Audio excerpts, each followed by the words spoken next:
Hi, my name is Marcos, and I'm heading the University of São Paulo Innovation Agency. I'm here to talk to you about our university in general, and in particular about our innovation agency. So, University of São Paulo was founded in 1934. We have 90,000 students, of which 30,000 are grad students, and of which also 47% are women. So we have a fairly good balance between gender in our students. We have 335 undergrad programs and 264 grad programs at the university. We have 5,400 faculty members, of which 37% are women, and 13,400 staff members, with 40% women, among 42 faculties of the university. Our campuses are spread around 7 municipalities in the state of São Paulo, and we have a strong outreach system with museums, research centers, and hospitals, including the largest academic health system in Brazil, which is the Hospital das Clínicas in São Paulo. About our patents, we have a very large portfolio. The more frequent cases are those here, which are around the medical and biotech areas. But we have several other sectors, including those of bioenergy, biomass, and related subjects that you can find in our portfolio that I will talk about in a while. In blue, you have the patents that are only from the university, and in red, those that are in cooperation with another institution. Concerning our cooperation, we share patents with a lot of institutions, either other universities or companies, private companies, or government agencies, and so on. They are listed here, and you see that we collaborate more with our funding agency, which is natural, but we have collaborations all around the world. We have 4 incubators in our university, in our system, and those, they house 180 startups now. So they are mostly distributed between 2 of our incubators, CIETEC, which is a technical devoted incubator, which is in the São Paulo main campus at Butantã. And the other bigger one is Supera Park, which is in Ribeirão Preto, and is also a tech park, which is aimed to improve the entrepreneurial and the innovative ecosystem around the campus in Ribeirão Preto. We have also one in Piracicaba, which is devoted to agri-tech mostly, and which will be a tech park too in the near future. We are working on that. And finally, we have the East Campus incubator, which is devoted to socially focused companies, which is in the East Campus of São Paulo. We have also 4 Embrapi units at the university. Embrapi is a very interesting initiative which comes from the federal government. Embrapi stands for Brazilian Industrial Research and Innovation Company, and it aims to improve the collaboration between companies, private companies, and universities or research centers in R&D. It works like this. Embrapi enters with 1/3 of the investment necessary for the project. The private company enters with another 1/3, and the university enters with the final 1/3. But this one is in an economical investment, meaning that we enter with infrastructure, labs, and expertise. And money comes from Embrapi and the company. But the intellectual property that is created in this project is divided between the company and the university only. Embrapi doesn't participate. The 4 units we have, one is at Piracicaba, where the agri-tech incubator is located, and it deals with biocontrollers and biotechnological processes in the sustainable management of agricultural pests. One at São Carlos campus at the Institute of Physics there in biophotonics and biophotonic instrumentation. And 2 of the units are at the engineering school in the São Paulo main campus. One dealing with materials for eco-efficient construction, and the other, which may be the one that you might be interested in, is Techno-Green, which deals with green chemistry. Our agency structure is shown here. We have 5 divisions, 3 of them dealing with our basic tasks, which are intellectual property, technology transfer, and entrepreneurship. So those 2 here deals with taking care of our patents. But what we do is to support faculty or students who might be interested in protecting some idea or some invention. And so we help them with that, or with dealing with transferring intellectual property or know-how, or making R&D agreements with a company to develop some product or some technology.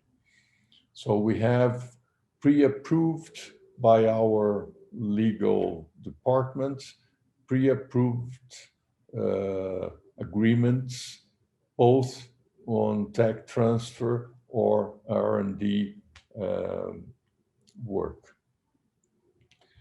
In entrepreneurship, we support creating our entrepreneurial culture at the university. So we have several initiatives like scholarships for entrepreneurial work outside of the country. So students go to other countries to know how the ecosystems work and come back. They work at companies or at universities that are entrepreneurial. We have the Startup USP program, which is our students that are interested in becoming entrepreneurs.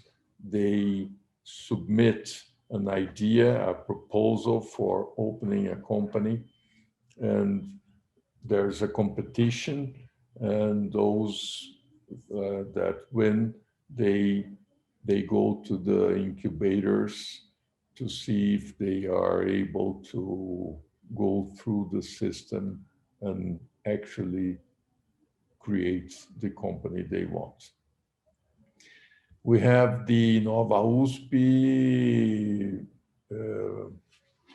initiative, which is we have one operating in São Paulo and two being opened, one in São Carlos and one in Ribeirão Preto. Professor Catalani is talking about that in another talk in this conference, so you will know better about Inova USP. But in a nutshell, it's a place to R&D collaboration between companies, private companies, and university. But those R&D projects are intrinsically multidisciplinary, so that it involves several units of the university, and so they are settled at the Inova USP. That's the main idea. We have several initiatives there, but Professor Catalani will explain that better.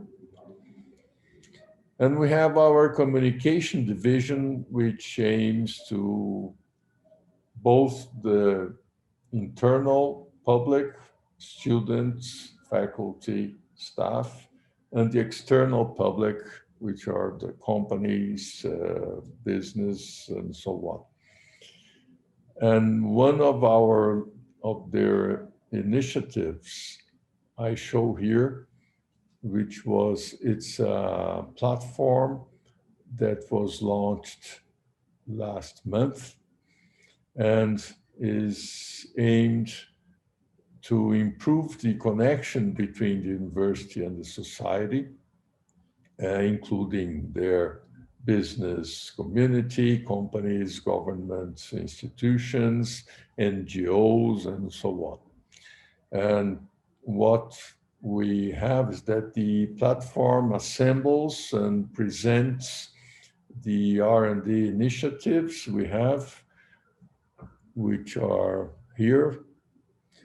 We have here is an expertise map of our faculty that we are developing. We have already about 20% of our faculty members are present here, telling about their skills, the technology they know and they have know-how about, and the labs they work on, and so on. And we have our patent portfolio here, classified by the IPC classification, or you can look for patent also by keywords to try to find what you need. And also here are the companies, what we call DNA USP or DNA USP companies. Those are the companies that were created either by students or alumni or faculty or staff from the university, or were created from people outside the university, but were incubated in one of our incubators. Those are what we call DNA USP companies. And we have already more than 1,800 listed. And they were responsible for creating more than 30,000 jobs in 2019, and with an income, a near income of more than 67 billion reais in 2018. Those we have publicly traded companies or not, but just to give you a hint of how an entrepreneurial university, University of São Paulo is. Of the 15 unicorns we have in Brazil, 7 have DNA USP. They were created by former students or people that worked at the university. And to finish my presentation, I give you here the labs and research groups that work in bioenergy or biomass related subjects. We have 37 labs or research groups working in those related subjects. They are scattered around Lorena, São Paulo, Pirassununga, São Carlos, Ribeirão Preto, Piracicaba, and the East Campus in São Paulo. It was too long to talk about them all, so my last 2 slides, I show you the acronym of the lab here that was shown the last slide, the name of the lab or the research group, and how to get in touch with them. This I present for all 37 of labs and research groups so that you can get in touch with them and know more and see if they actually work in something that might be useful for you. And with this, I finish my presentation. Thank you so much. Bye-bye. Hello, everyone. My name is Frateschi. I am the Executive Director of Inova, Unicamp. Inova Unicamp is the innovation agency from the university. Thank you very much for the invitation, for being here, for the BBEST. I'll give you a quick presentation, overview of Inova and some of the efforts in the biofuel areas. Inova Unicamp was basically created prior to the Brazilian innovation law, so it's ahead of its time. And it's the Unicamp Technology Innovation Center or the Innovation Agency of the university. And I call it agency because instead of being separated offices on different areas of the innovation, the 4 main pillars are there, namely intellectual property, partnerships and cooperative projects, entrepreneurship, and science technology park. And institutional relations and communication is responsible for the cultural change, the cultural promotion, the innovation, the culture of innovation promotion within the university and outside the university, and also this bilingual activity of connecting companies and the university. Our mission is to identify opportunities and to promote activities that encourage innovation and entrepreneurship, expanding the impact of knowledge and research in favor of a sustainable socioeconomic development. I like to show the way we approach 3 main inputs in terms of innovation. One is partnerships, innovation disclosure, and entrepreneurship. We are represented by these 3 colors, blue, purple, and green. So in blue, the innovation disclosures that usually deal in terms of intellectual property, but we don't think in intellectual property only in terms of protection, but also we think about how can it affect licensing, how can it affect entrepreneurship. Also, partnerships have to be thought in terms not only in establishing licenses or new R&D projects, but also has to consider always the possibilities. What are the best approaches for the protection of intellectual property? And also the possibility of entrepreneurships, like generating spin-offs. Finally, the input from the desire to create new companies has to be always thought in terms of possibilities of partnerships for open innovation, as well as we always have to think about the best intellectual property for all these activities that we're talking about, being a spin-off or being actually a company that's ready for OP innovation. In terms of the final output that we expect from this approach, this holistic approach, in which all the technology is analyzed based in a simultaneous cyclic approach, but the final output is in terms of entrepreneurship, to have job creations and taxes, revenue increases, and providing more innovative products to society. In terms of the intellectual property, we expect to have a new always a robust portfolio of intellectual property, and this leads to advancing the frontier and the technology frontier and the advance of knowledge as a whole. And finally, in terms of partnerships, we want to have more return of the investment of R&D, and this to education, and also promoting best cooperation between the supply of talents as well as the technology to the companies, and promoting a good ecosystem. All this has to be permeated, has to be immersed in that area of institutional relations. Otherwise, they basically don't move, they don't want. Okay, so this presentation, we will focus on patents, research and development, licensing agreements, talk a little bit about our science park, and I'll also be talking about the alumni companies.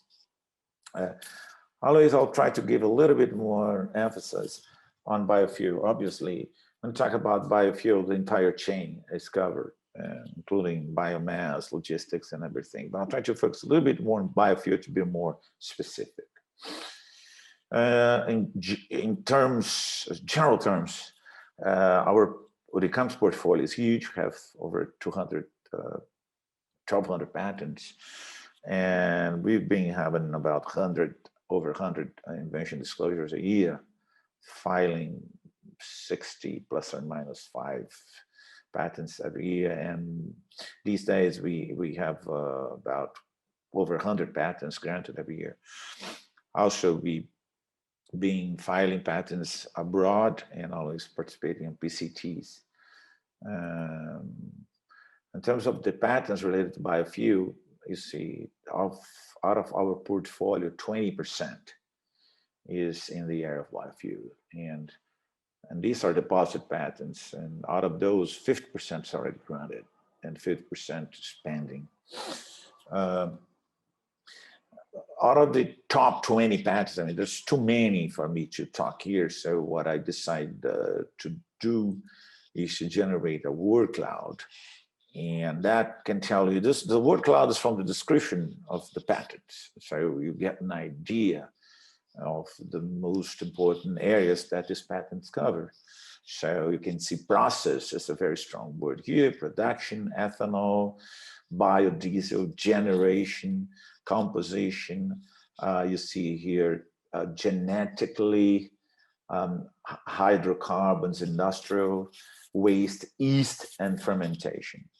And so from this, you get an idea of the sort of portfolio you have. We have an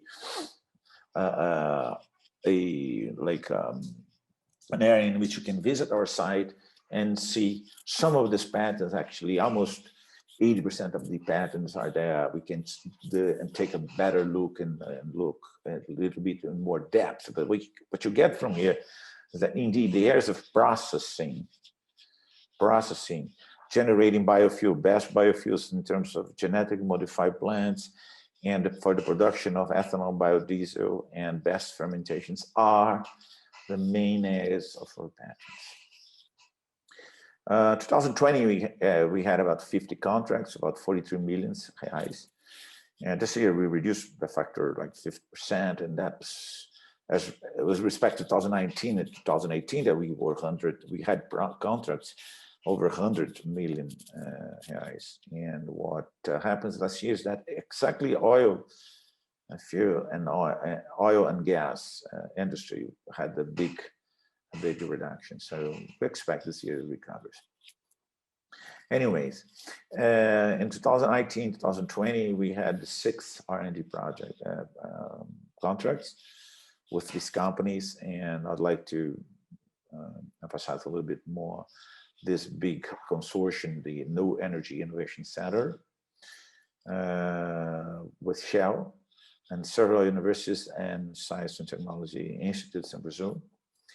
And the idea is to have this program to fund the development of new energy storage devices with 0 or close to 0 greenhouse gas emissions using renewable fuels and novel technology routes. The other one's BioValue, is more related to this European Union cooperation. And the idea is basically the valorization of decentralized biomass production chains for the production of advanced biofuels. And here, several universities also from Brazil, and 4 companies, Petrobras, Fibria, Klabin, and Embraer are part of this big consortium. In terms of overall license agreements, we have approximately 13% of our portfolio is actually negotiated. We have last year about almost 2 million in revenues from economic gains from these licenses.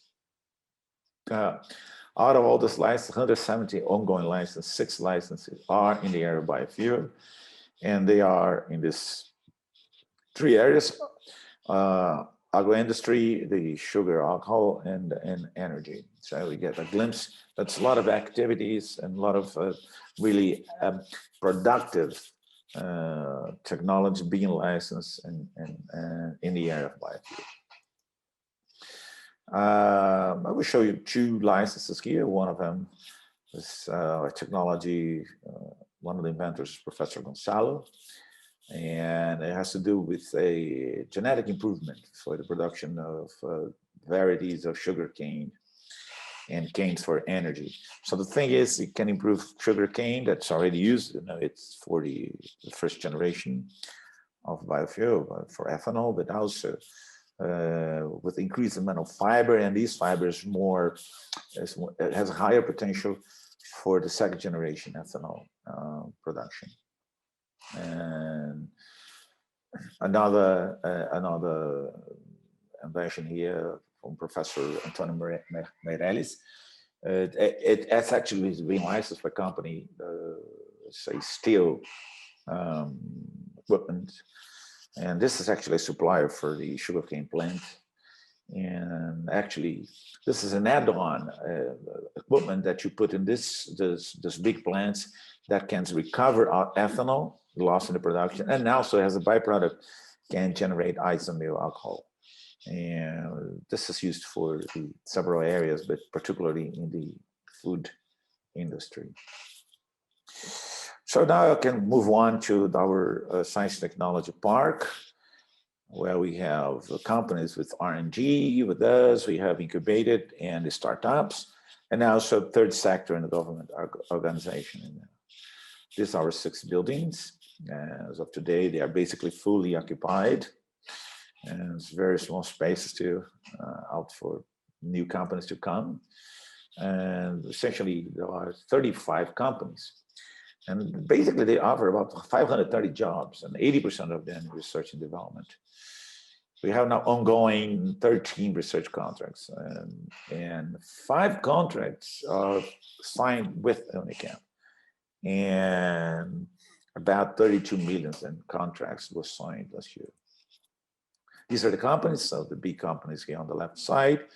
You can see some known companies, and on the right side, you see companies in several areas, startups and incubated companies in several areas.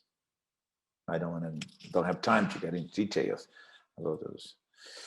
I'd like to emphasize here our Unicamp science in our science park infrastructure, the Biofuel Innovation Building. We have recently started operation there. I have 3 companies: Kalamazoo Bioassets and Cyclo Agro. And these are companies all in the area of new processes, methodologies for producing biofuel out of biomass.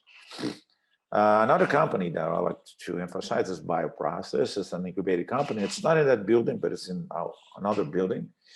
And basically, they want to increase the gains in the plantations and that and the quality of the sugarcane material, basically by reducing antibiotic spending and improving the process.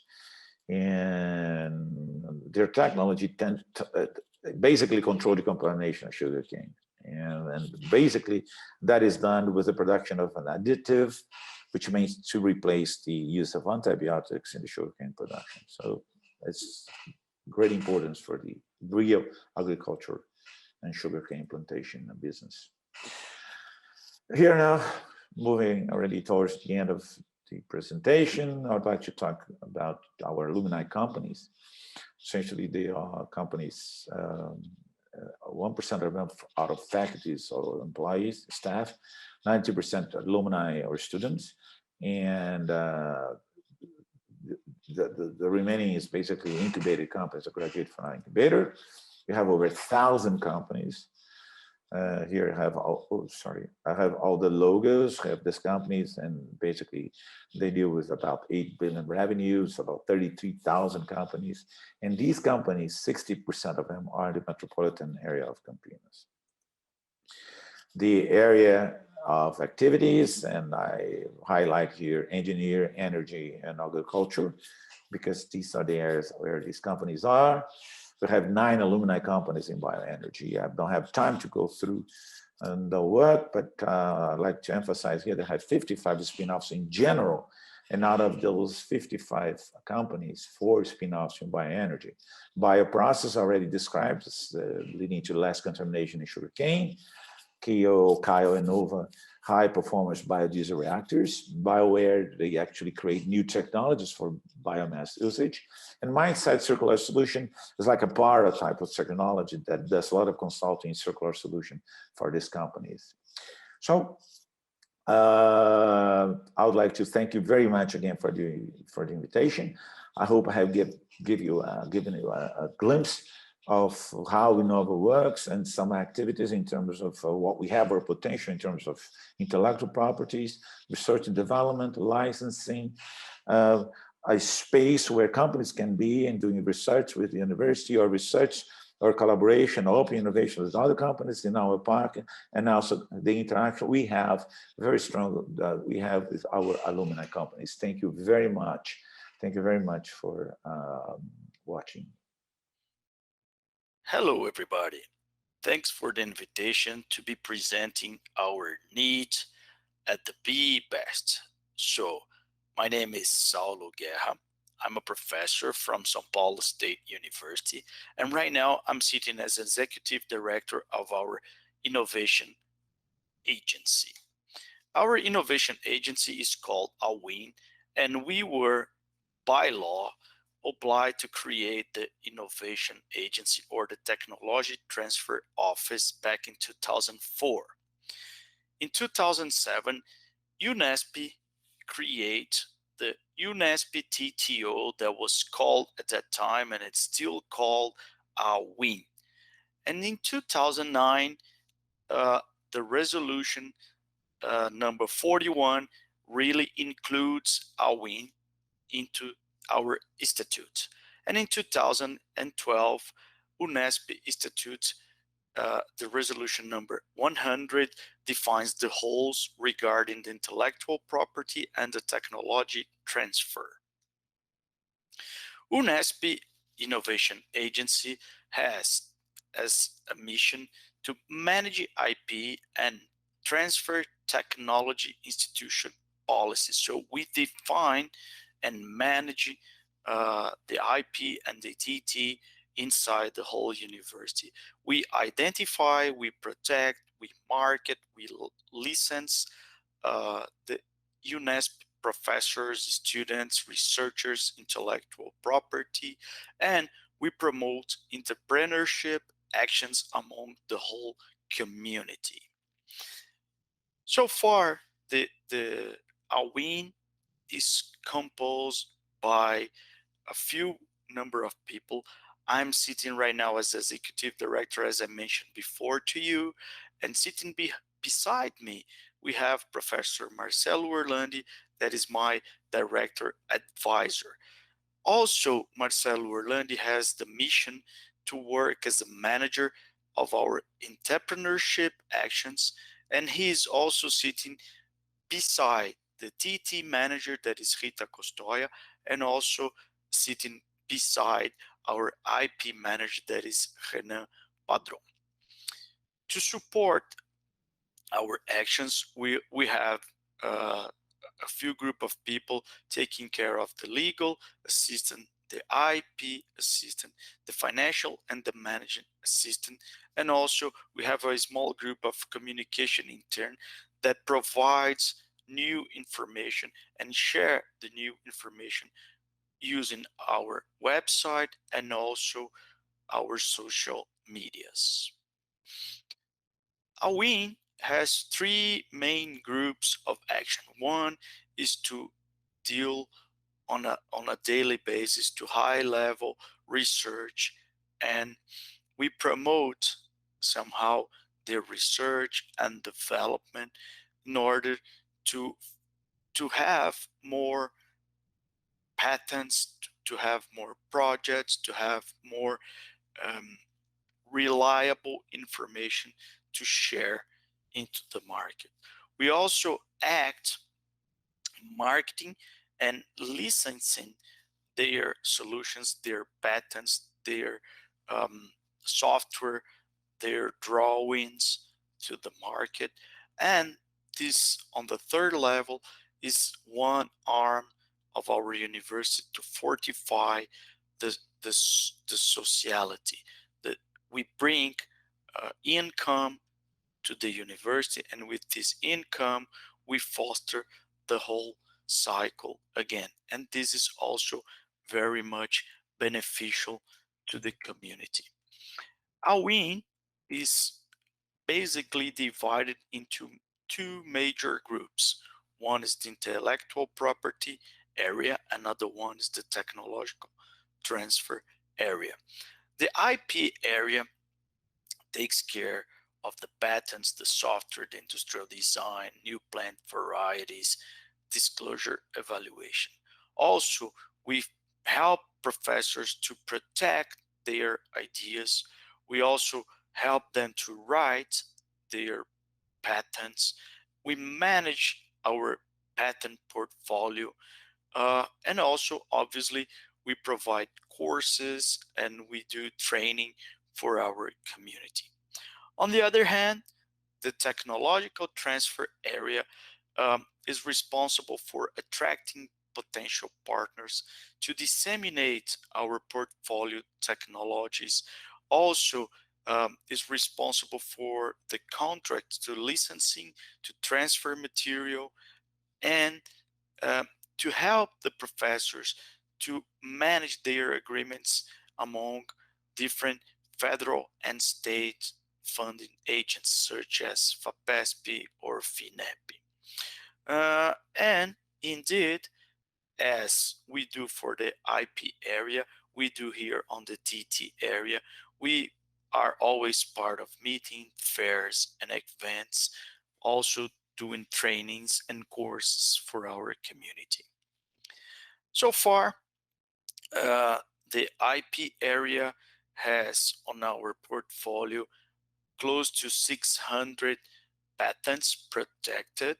And in 2021, during this first 4 months, of this crazy year, we have protected 26 new patents. So these push us to the top 5 national ranking at the ENPI, and we were able to licensing 16 technologies, to sponsor 45 new researchers and research, and we also have 19 material transfer. From the communication area, we could provide 12 podcast Inova and news on the web using again, our website and our social media, ending up to 22 news. But the core of this meeting is the biomass and the bioenergy. So I brought to you one case, one real case, where we study during the last 5 or 6 years how to recover the biomass and how to recover the energy from eucalypt stumps and roots. So the stump could be classified into three different um, zones. One is called stump. Then we have the stump chrome, that is the major biomass volume. And at the very end, we have the coarse and fine roots. And one of the things that is extremely important for you to know is that the traditional woody biomass and the stump and root new biomass can be pretty much compatible. The only key difference is that the stump and the roots, they have 2 times more ashes than the stem. However, the higher heating value and the basic density are pretty much similar. You cannot see difference using traditional biomass or root and stump biomass. Well, if we are trying to use a different source of biomass to generate bioenergy, we need to understand a little bit more what's going to be or what could be the residue or the leftover after the combustion process. So we move to the laboratory of advanced microscopy and the laboratory of electron microscopy. And the head of those two labs is the professor Marcelo Orlandi. And now you understand why he's with us on AUIN direction. He had a chance, or we had a chance to work together evaluating the biomass and the ashes using the field emission gun scanning electron microscope and the X-ray energy dispersive electroscope inside the Chemistry Institute over at UNESP. So you can see here, as we conduct our research inside the lab, we can see the biomass has calcium and oxygen as the key component on the new biomass. But when we are discussing about the ash analysis, you can see here that the calcium is still predominant as it is the oxygen. However, we start to find silica, titanium, and chloride, mainly on the secondary route. So if you track the orange bars, you will see a high content of silica, a high content of chloride, and a high content of titanium uh, on, on, on this new biomass. Nonetheless, after 6 years of research on the go and on the lab, we were able to publish an ebook with all the information from the field to the boiler. And recently, on April the 7th, the thermal unit that is called Onça Pintada were certified, they were legible, providing energy to the national system. So this is the research, the ebook to the reality, and now the process is moving on. Indeed, we brought to you 4 or 5 different new patents regarding not only the eucalypt roots and root systems or eucalypt biomass. We brought to you sugar cane and trees, eucalypt trees itself. So we brought to you the first one is this new patent back in 2007. It was protected by our agency, and this new route was dealing how to convert the wood chip into furfural, into lignin, into ethanol, and into sodium sulfate. And using this patent and this technology, the researchers and the university could provide to someone a new way to earn more money. If you were collecting 1 ton of wood chip and using the normal route, you're gonna be able to generate one revenue of 2,000 reais into cellulosic pulp. However, using the new route, the same 1 ton of wood chip will provide ethanol, will provide furfural, and also lignin, and this revenue will be or could be close to 38,000 reais. So it's a strong patent that could be licensed to any of you. Another patent, another solution, another route was to collect the eucalypt byproduct doing a new treatment with hydrothermal solution, and this new route was able to produce glucose, to produce lignin and chloligosaccharides. So those new products could be used for medicine, for food, for biofuels, for composite, and also many different newer products in terms of carbon fibers and natural binders. So again, a new patent, a new solution that could be licensed to you. A third patent uh, is about the nursery where we grow the eucalypt seedling. On the daily basis, you have to remove the seedling from the plastic tube in order to understand the root growth. And those researchers were able to develop a software and a patent that recognized the leaves, the aerial part of the seedlings, and using artificial neural network, the system could um, provide to you information and evaluate the root growth instead of remove the seedling from the tube. Uh, Now, I'm not talking about eucalypt. I'm going to talk about the sugarcane leaves and sugarcane external fraction.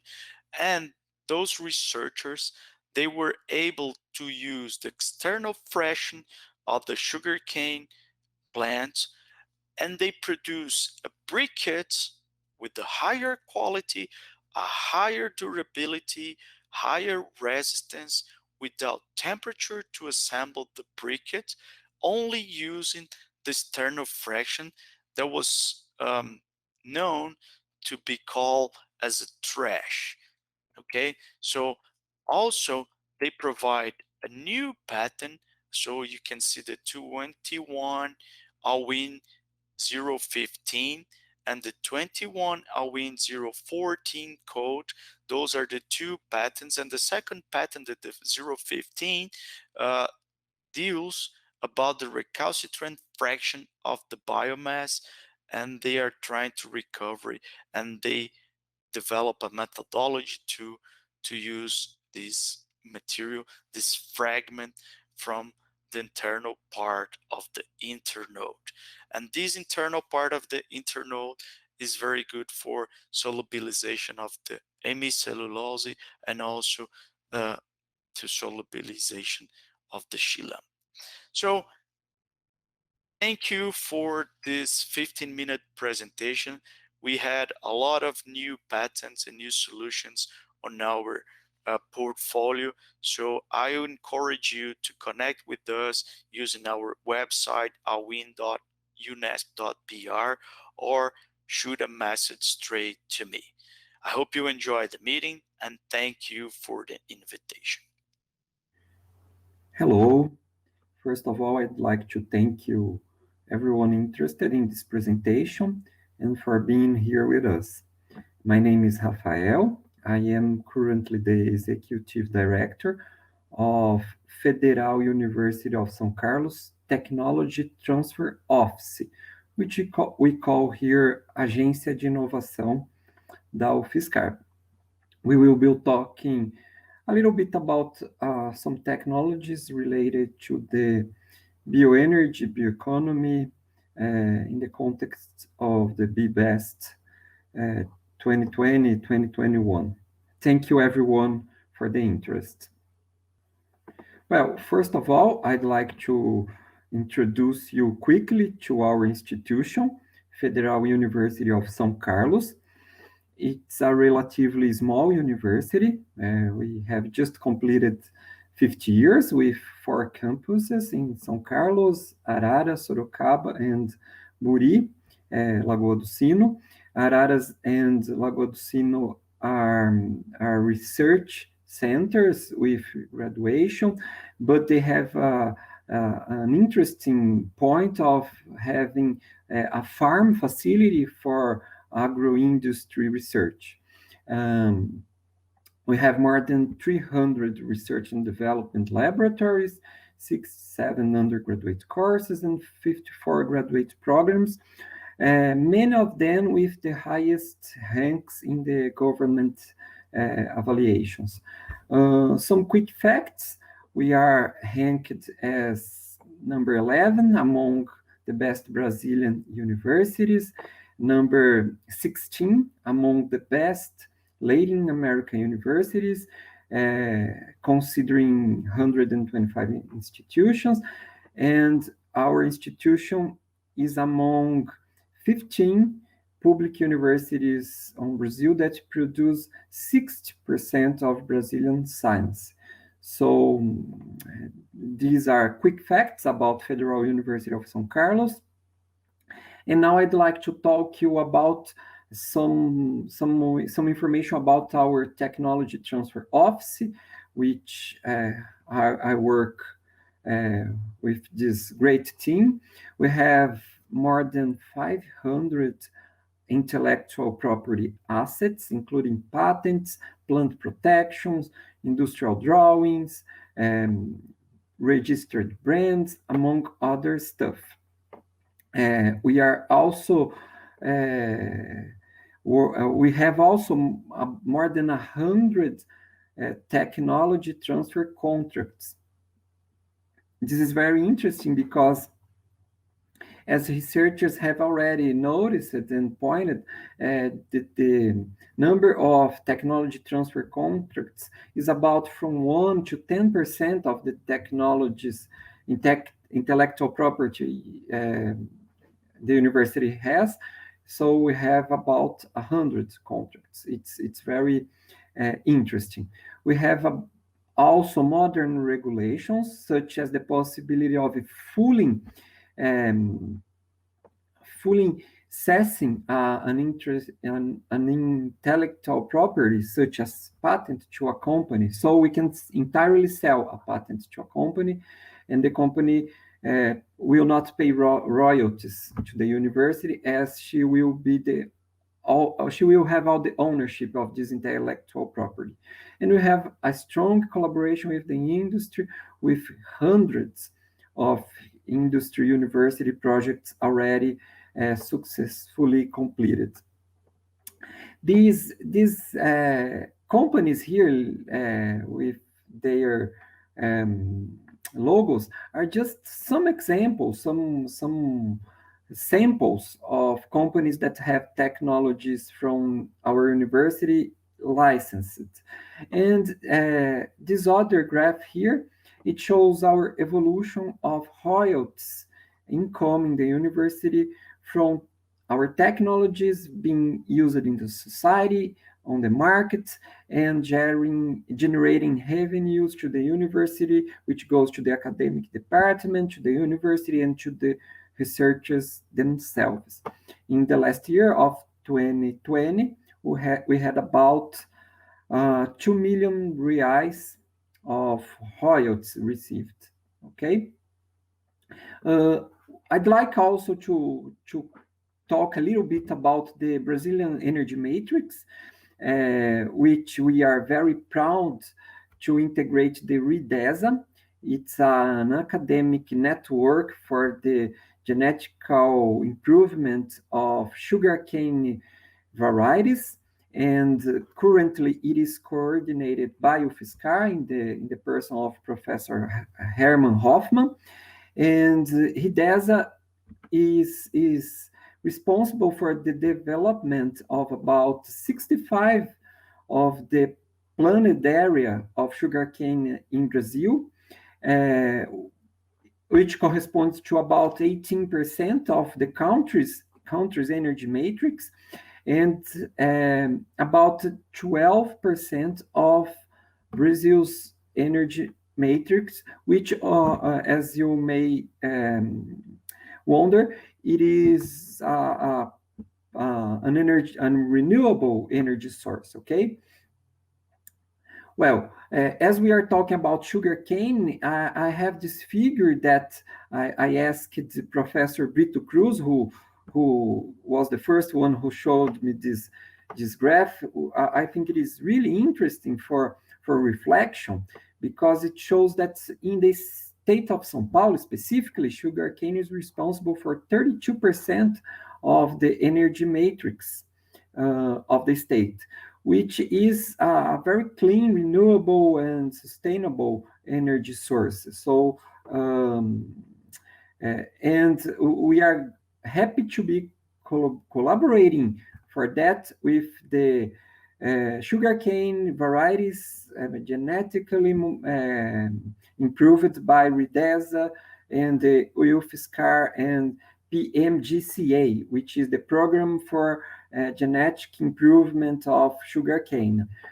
During my whole presentation, I will be showing emails. So if anyone is interested in these technologies, researches, research groups, you just pause the presentation and copy the email to get in touch with these people, okay?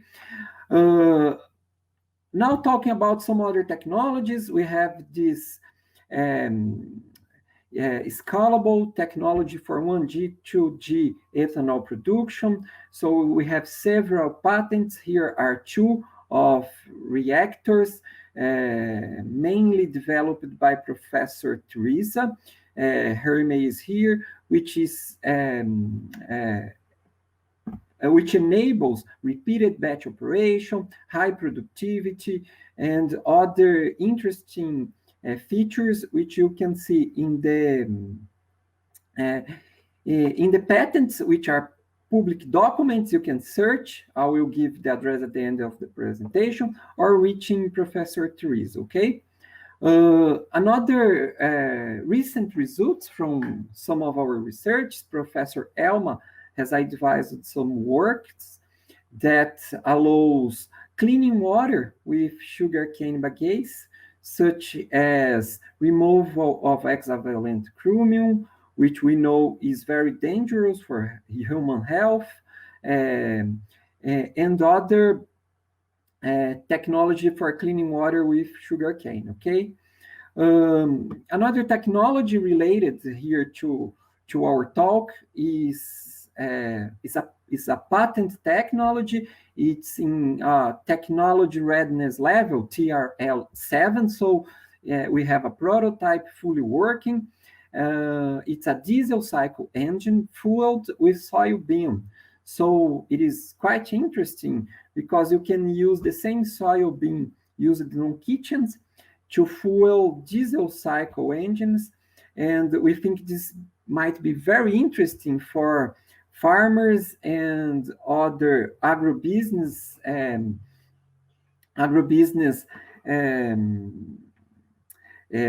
works, so they don't need to buy diesel oil from refineries that are far away and sometimes are expensive due to transportation.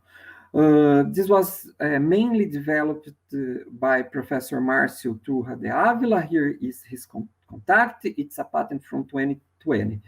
We can give more information if anyone is interested. And we have University of São Paulo, USP, as our partner in this development. Another interesting stuff here is biorefinery concept, where we can use biomass,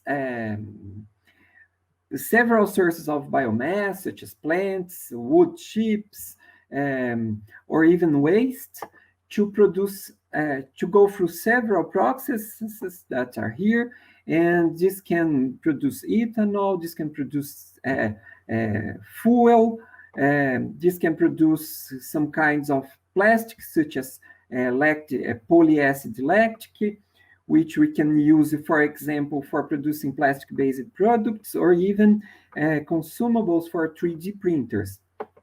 Going through this process, I said about fuels, we can synthesize chemicals, materials, and other stuff. One example of this biorefinery concept is a work developed by Professor Alessandra Lucas, which has a partner in Federal Institute of Minas Gerais, and they are using biomass to produce from manioc, so manioc meat, to produce manioc straw, which is biodegradable, and it's in a green context of chain, in a green chain. And we are very happy with this work. This work is already on the market. Our partner company is already selling, and more information can be obtained contacting Professor Alessandro, okay? We have some works here from Professor Furlan and his group about virtual biorefinery. They can simulate all stuff and economic environmental analysis about biorefineries to plan before constructing and starting operations. It is very interesting. We have also several biomass research and development projects, and we have a research center on sustainable chemistry, which is very interesting, coordinated by Professor Arlene Correia, and we have some great works from Professor Márcio Paixão in the green chemistry context, okay? We also would like to tell everyone that UFSCar has recently obtained an INBRAP unit, Brazilian company for industrial innovation, and we are focused on advanced materials, functional materials, and materials for sustainability. So this is very interesting and very related to what we are talking here today, and INBRAP finances up to 1/3 of the project, and the industry and the university is another 2/3. So we have a non-repayable grant of continuous flow without selection.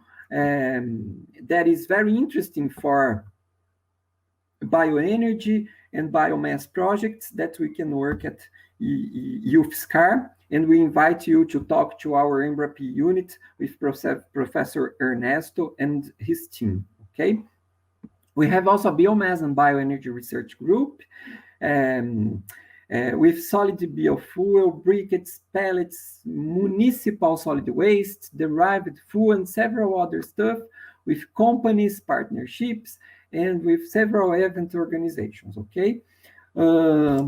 Unfortunately, we don't have time to talk about all the works we have in this area. We have dozens of researchers highly specialized in biomass and bioenergy, but here are list some of them. I already talked about some others, but I invite you, anyone interested, to take a look at ain.ufscar.br. It's our open platform for researching with keywords about researchers, projects, patents. Just go there and search, okay? This is the end of our presentation. I thank you very much for your time and attention. My email is here, aroca@ufscar.br, and I will be very happy and glad to help anyone interested in reaching our researchers, professors, and faculty to discuss partnerships and cooperation projects in these areas. Thank you very much for your interest and your time, and see you.